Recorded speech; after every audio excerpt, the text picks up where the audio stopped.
যার কাছে 700 সিসি আছে, ওই 700 ওয়ালার সঙ্গে আমি 70 নিয়ে পাল্লাপাল্লি করব কি করে? তো আল্লাহ পাক বলেন, খবরদার উম্মতে মুহাম্মাদি, তোমরা চিন্তা করো না, রমজান মাসের মধ্যে একটা রাত রাখছি লাইলাতুল কদর। লাইলাতুল কদরে খায়রুম মিন আলফ শাহর। এই এক রাতের আমলকে আমি আল্লাহ 1000 মাসের চাইতে উত্তম করে দিলাম। সুবহানাল্লাহ, সুবহানাল্লাহ। বেশক তোমরা ওই এক রাত মেহনত করবে, 1000 মাসের চাইতে উত্তম হয়ে যাবে। প্রশ্ন হলো এই, মেহমান যদি খুব দামি আসে বাড়িতে, তো আসার আগে মেহমানের খাই খাওয়া সম্পর্কে বাড়িওয়ালা হয়রান হয়ে যায় যে উनको क्या पसंद और क्या ना पसंद। তো যদি মেহমানের সঙ্গে ওর খুব সুসম্পর্ক থাকে, সরাসরি ফোন লাগিয়ে দেয়, হযরত आपको ये पसंद है, ये पसंद है, ये पसंद है। আর যদি মেহমানের সঙ্গে সরাসরি কন্টাক্ট না থাকে, কার হাত ধরে? মেহমানের অ্যাসিস্ট্যান্টকে ফোন লাগায়, হুজুর কি ভালোবাসেন, কি ভালোবাসেন। তো ও পৃথিবীর মানুষ, তোমরা তো মেহমান সেবার জন্য, মেহমান সন্তুষ্টির জন্য এত পরিশ্রম করলে, রহমান সন্তুষ্টির জন্য কি কোনোদিন ভেবেছো? আরে মেহমানের সঙ্গে যদি তোমাদের সরাসরি কন্টাক্ট থাকে, মেহমানকে ফোন করো, নয়তো অ্যাসিস্ট্যান্টের হাত ধরো। তো যদি রহমানের সঙ্গে তোমাদের সরাসরি সম্পর্ক থাকে, তো রহমানকে জিজ্ঞাসা করো, আয় রহমান তুমি কিসে সন্তুষ্ট? আর যদি রহমানের সঙ্গে সরাসরি কন্টাক্ট না হয়, তো নায়েবে মুস্তাফা, নায়েবে মুস্তাফা, নায়েবে খোদা মুহাম্মদ রাসূলুল্লাহর দামানকে ধরে নিয়ে নাও। সুবহানাল্লাহ, সুবহানাল্লাহ। আল্লাহকে জিজ্ঞাসা করো, ইয়া রাসূলুল্লাহ আপনার খোদা কিসে সন্তুষ্ট আপনি জানিয়ে দেন, কেমন করলে আপনার খোদা সন্তুষ্ট জানিয়ে দেন। তো আল্লাহ তাবারক ওয়া তাআলা কোরআনে বলছেন, আকিমুস সালাহ, নামাজ কায়েম করো। মাওলা নামাজ কাকে বলে? শক্ত না নরম, খায় না মাখে, কেমন করে নামাজ পড়তে হয় দুনিয়াবাসী মানুষ জানে না। নায়েবে পরওয়ারদিগার সাহাবীদের হাতকে ধরে পিছনে লাইন করে দাঁড়িয়ে দিয়ে বলছেন, সাল্লু কামা রাআইতুমুনি উসাল্লি। আরে আমি যেমন যেমন করছি তোমরা তেমন তেমন করো, এরই নাম হলো নামাজ। সুবহানাল্লাহ, সুবহানাল্লাহ। আরে আমি যেমন যেমন করছি তোমরা তেমন তেমন করো, এরই নাম হলো নামাজ। আরে সুন্নতে মুস্তাফা ইবাদতে খুদা, সুন্নতে মুস্তাফা ইবাদতে খুদা, চাই ও ফরজ হোক চাই ওয়াজিব হোক, ইবাদতের হুকমের দিক দিয়ে ফরজ হতে পারে, ওয়াজিব হতে পারে, তরিকার দিক দিয়ে মুস্তাফার সুন্নাত অবশ্যই। সুন্নতে মুস্তাফা ইবাদতে খুদা। আসুন আগে একটা পয়েন্ট ছেড়েছিলাম, ওখানে গিয়ে একটু জুড়ে দিই, তারপরে এইটাকে ফের আগাবো। লাইলাতুল কদর আমাদের সমাজে বর্ষাকালের ব্যাঙের ন্যায় কিছু আলেম সোশ্যাল মিডিয়া দখল করে বসে রয়েছে, আর তাদের চিন্তা হলো এই যে পুরো ভারত আমাদের কবজাতে। আরে না, আমাদের দেশ গায়ে একটা পাখি আছে, তার নাম হলো আউল বা পেঁচা। এ পাখি কিন্তু সূর্য যতক্ষণ থাকে ততক্ষণ উনি আসেন না, মাগরিবের আজানের সময় আস্তে আস্তে উড়ে উড়ে ঝোপঝাড় থেকে বের হয়। তো এই পাখিদের জন্য কি সূর্য নারাজ হয়ে ওড়া বন্ধ করে দিবে, ওঠা বন্ধ করে দিবে? না, ওর চোখের প্রবলেম, ও সূর্যের দিকে তাকাতে পারে না, কিন্তু সূর্যের রোশনিতে কোনো কমই আসবে না। তো আলহামদুলিল্লাহ, খ্বাজা মঈনুদ্দিন চিশতির লাগানো হিন্দুস্তানের বাগান থেকে কোন ফুলকে আমরা পেড়ে দিতে দেব না। ইমাম আহমদ রাজার গোলামরা এখনো প্রস্তুত রয়েছে। সুবহানাল্লাহ, বেশক বেশক। এরা শবে বারাত নিয়ে যে আন্দোলন করলো, যদি শবে বারাত নিয়ে এই কথাগুলো না বলে মদ ওঠাও আন্দোলন শুরু করতো, তো এরা সওয়াব পেয়ে যেত। রাতের অন্ধকারে যদি তাহাজ্জুদের নামাজ পড়তো, তো হয়তো এরা আল্লাহর ওলি হয়ে যেত। কিন্তু সুন্নিদেরকে ঠকানোর জন্য এরা এত চেষ্টা করলো, হায় আফসোস। শুনুন, আমার সমাজের যুবকরা 3টে পীরের মুরিদ, আমার সমাজের ইয়ং জেনারেশন এডুকেটেড ভাইরা 3টে পীরের মুরিদ। কার? মাওলানা ইউটিউব, মুফতি ফেসবুক, আর আল্লামা গুগল। এই 3 হুজুরের মুরিদ হলো আমার সমাজের যুবক। এই যুবক খবরদার, সরে এসো, সময় আছে এখনো। শবে বারাত তো গেল, শবে বারাত সম্পর্কে লম্বা চওড়া বেশি নয়, সামনে আসছে লাইলাতুল কদর। এই লাইলাতুল কদর নিয়ে আন্দোলন শুরু হবে কদিন আগে। তো বন্যার পানি আসার আগে বাঁধ দেওয়ার ব্যবস্থা করি, তাহলে সুন্নিদের অবস্থা ঠিক থাকবে। লাইলাতুল কদর কবে, বড় রাত কবে? আমার রাসূল আকরাম সাল্লাল্লাহু আলাইহি ওয়াসাল্লাম মুসলিমের রিওয়ায়াতে বলছেন, রমজান মাসের শেষ 10 দিনের মধ্যে যে কোনো একটা বেজোড় রাতে লাইলাতুল কদর হয়ে যেতে পারে। এতে আমাদের সবার ঈমান, আমরা সবাই মানি এটাই। কিন্তু আমাদের সমাজে লাইলাতুল কদরকে পালন করা হয় 26-এর দিবাগত রাত্রি, 27-এর রজনীতে। এটা কতটুকু দলিল সম্পূর্ণ? এর পিছনে ভিত্তি আছে না নেই? শুনুন, ছাত্র কয় রকমের হয় জানেন? যারা ছাত্র পড়ায় তারা জানে। কিতাবে আছে ছাত্র 3 রকমের, আলা, আওসাত, আদনা। এখন এই 3 ক্যাটাগরিতে আমি ভেড়াতে পাচ্ছি না। আমাদের সমাজে আরো 2টো ক্যাটাগরি বাড়ানো দরকার আছে। এর থেকেও গাবিউজ জেহেন আরো চলে এসেছে 2টো ক্যাটাগরি নিচে। তো 1 নাম্বার হলো আলা, আওসাত, আদনা। First class boy, middle class, third class. হলো? কিছু ছাত্র আছে ওস্তাদ হালকা হিন্টস দিলেই ধরে নেয়। কিছু আছে ওস্তাদ কান না মললে হবে না। আর কিছু ছাত্র আছে ডান্ডা না খেলে মুখস্থই করবে না। তো আমি জানি না এই ছাত্রগুলো এরা কোন ক্যাটাগরির ছাত্র। আল্লাহ তাবারক ওয়া তাআলা লাইলাতুল কদরকে গোপন রেখেছেন, এটা আমিও জানি। কিন্তু বুদ্ধিমানদের জন্য ইঙ্গিতে বুঝিয়েও দিয়েছেন। লাইলাতুল কদর, লাইলাতুল কদর, লাইলাতুল কদর। কোরআনে কারীমের এই সূরা খুলে দেখবেন, সূরা কদর, এই বাক্যটা রয়েছে 3 বার।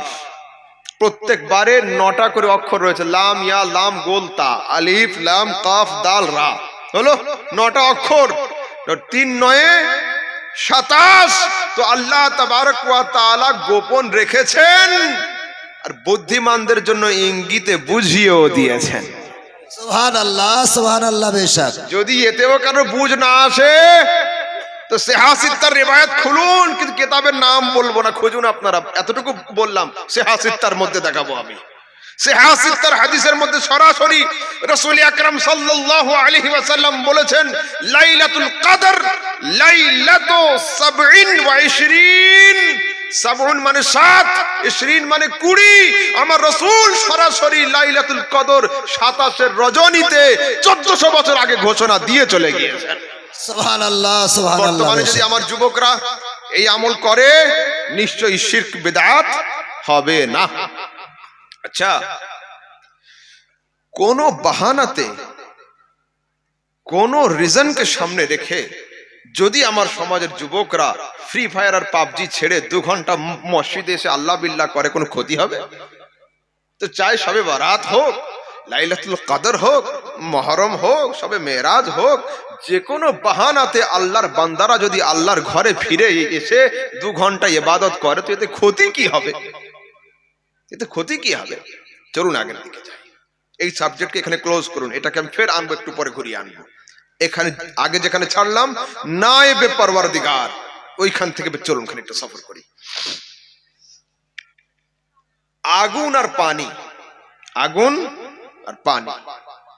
আগুন চায় আমি মুরিদ করব, আর পানি চায় আমি মুরিদ হব।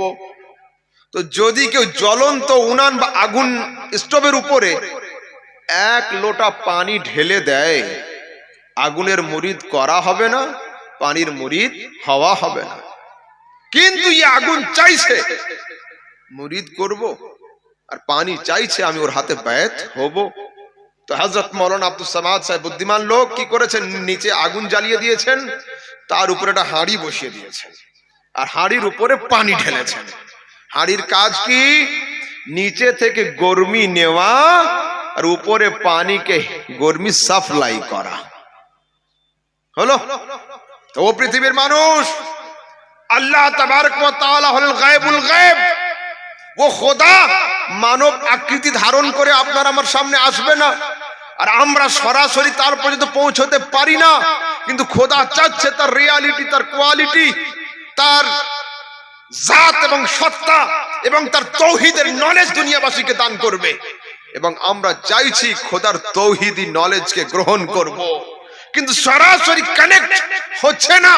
তো আল্লাহ তাবারক ওয়া তাআলা আম মখলুক আর খালিকের মাঝখানের কানেক্টর হিসাবে মুহাম্মদ আরবিকে পাঠিয়েছেন। আয় মুস্তাফা, তুমি দুনিয়াতে যাও, কিন্তু শুধু গেলে হবে না, আমি গায়েব আর তোমার উম্মতিরা হলো হাজির। যদি তুমি গায়েব না জানবে তো আমার কাছ থেকে নিবে কি করে, আর হাজির না জানবে তো ওদেরকে সাপ্লাই করবে কি করে? তো আল্লাহ তাবারক ওয়া তাআলা গায়েব আর হাজির ডুয়াল কোয়ালিটি ব্যক্তিত্ব, ডুয়াল কোয়ালিটি সম্পন্ন ব্যক্তিত্ব মুহাম্মদ আরবিকে দুনিয়াতে পাঠিয়েছেন। আয় মুস্তাফা, তোমার ডান হাতে গায়েব রাখলাম, বাম হাতে হাজির রাখলাম, তোমার যা দরকার আমার কাছ থেকে নিয়ে নাও, আর তোদের যা দরকার মুহাম্মদ আরবির কাছ থেকে নিয়ে নে। আল্লাহ সুবহানাল্লাহ বেশক। এবার শুনুন, নাম যদি পাত্র হয় তো কাজ হবে না। যদি আগুনের উপরে প্লাস্টিকের পাত্র বসিয়ে দেওয়া হয় চা করার জন্য, তো চা তো দূরের কথা, ও পাত্র নিজেই দাঁড়াতে পারবে না। কি বোঝা গেল? এমন পাত্র রাখতে হবে যে পাত্র দাহিকা শক্তিকে কন্ট্রোল করতে পারবে, গরমিকে বরদাস্ত করতে পারবে। তো আপনার, আমার আর আল্লাহর মাঝখানে যে কোনো পাত্র দিলে হবে না, জাতে মুস্তাফা লাগবে, নয়তো বরদাস্ত করবে কি করে? আরে হযরতে মূসা আলাইহিস সালাতু ওয়াত তাসলিমের মতো সুপ্রিম পাওয়ার वाला পয়গম্বর তুর পাহাড়ে যেতেন।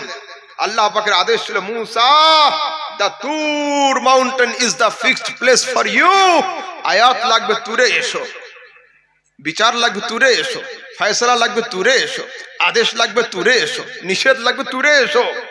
এক MP3 শোনা, এক ইউটিউবে ভিডিও দেখা, আর এক হযরতকে দাওয়াত করে সরাসরি ওয়াজ শোনা, তিনটের স্বাদ কিন্তু তিন রকমের, এক রকমের নয়। তো হযরতে মূসা আলাইহিস সালাতু ওয়াত তাসলিম তুর পাহাড়ে আল্লাহ তাবারক ওয়া তাআলার অমিয় বাণী, আওয়াজবিহীন কালাম, সাউন্ডবিহীন, শব্দবিহীন কালাম মূসা কেবল নিজের কান নয়, দেহের অণু পরমাণু দিয়ে অনুভব করতেন। তো হযরতে মূসার মধ্যে জজবা চলে এসেছে, মূসা মুখ দিয়ে আওয়াজ করেছেন, রব্বি আরিনি আনজুর ইলাইক, মাওলা পর্দা উঠাও, জালওয়া দেখাও। তো আল্লাহ তরফ থেকে উত্তর আসছে, মূসা লান তারানি, আমি তো দেখাতে পারি, বাট তুমি আমার টেম্পারকে, জালওয়াকে বরদাস্ত করতে পারবে না। তো আজ আমি এখানে মেহমান আপনাদের, আগামী কাল যদি মৌলানা আব্দুর রশিদ, মৌলানা মহিউদ্দিন আমার বাড়িতে আসে, আর যদি বাড়ির দরওয়াজা না খুলে, জানালা না খুলে ভিতর থেকে কথা বলি, মন খারাপ হবে না?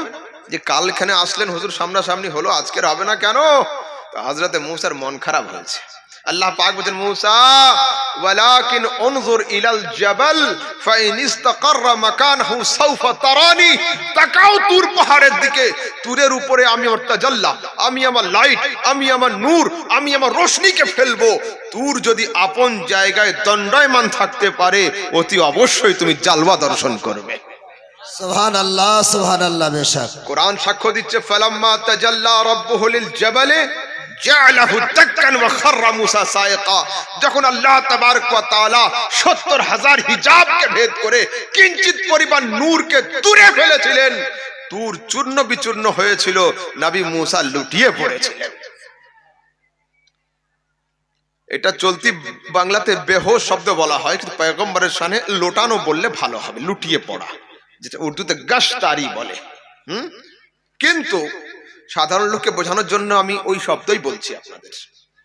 বেহোশ হওয়ার পরে ক্ষতি হয় না, লাভ? ক্ষতি হয়। মাইন্ড কিছুক্ষণের জন্য অ্যাবসেন্ট হয়ে যায়, ফরম্যাট হয়ে যায়, জানা জিনিস অজানা হয়ে যায়, চেনা জিনিস অচেনা হয়ে যায়, নর্মাল সেন্সে ফিরে আসতে কিছুক্ষণ সময় লাগে। আমি জিজ্ঞাসা করছি, হযরতে মূসা আপনার ক্ষতি হলো না লাভ? তো হযরতে মূসা বলছেন, আমার লাভ হয়েছে, লাভ, কিন্তু আমার লাভের কথা আমি বলবো না, তোমাদের রাসূল মুহাম্মদ আরবিকে জিজ্ঞাসা করে নিও। রাসূল আকরাম দুনিয়াতে আসলেন, জিজ্ঞাসা করছি, ইয়া রাসূলুল্লাহ হযরতে মূসার কি লাভ হয়েছিল? রাসূল বলেন, কানা ইয়াবসকুরু দাবিবান নামালি আলা সাফা ফিল লাইলাতি যুলামায়ে বিমাসিরাতি 30 মিল। নবী মূসা তুর পাহাড় থেকে ফিরে আসার পরে তার চোখের জ্যোতি এত বেড়েছিল, এত বেড়েছিল, এত বেড়েছিল যে গভীর রাতের ঘোর অন্ধকারে 30 মাইল দূরে পিঁপড়ের থেকে কোনো সূক্ষ্ম পোকা চড়লে মূসা তাও দেখে নিয়ে নিতেন। সুবহানাল্লাহ সুবহানাল্লাহ। হযরতে মূসা কি দেখেছিলেন? অরিজিনাল নূর না, নূর পড়েছিল তুরের উপরে, তিনি তুর দেখেছিলেন। আর আমার রাসূল তুর নয়, নূর নয়, জাতে ইলাহিকে দর্শন করেছিলেন। সুবহান আল্লাহ বেশক। আচ্ছা, পাহাড়ের উপরে যে নূর পড়লো, নূরটা কার ছিল? দুনিয়ার লোক বলে আল্লাহর নূর ছিল। একজন কবি বলছেন যে না, প্রথম দিনে ফাইনাল হয় না, সেমি হয়। সেমি তো জিততে পারলে তবে ফাইনালে নাম আসে।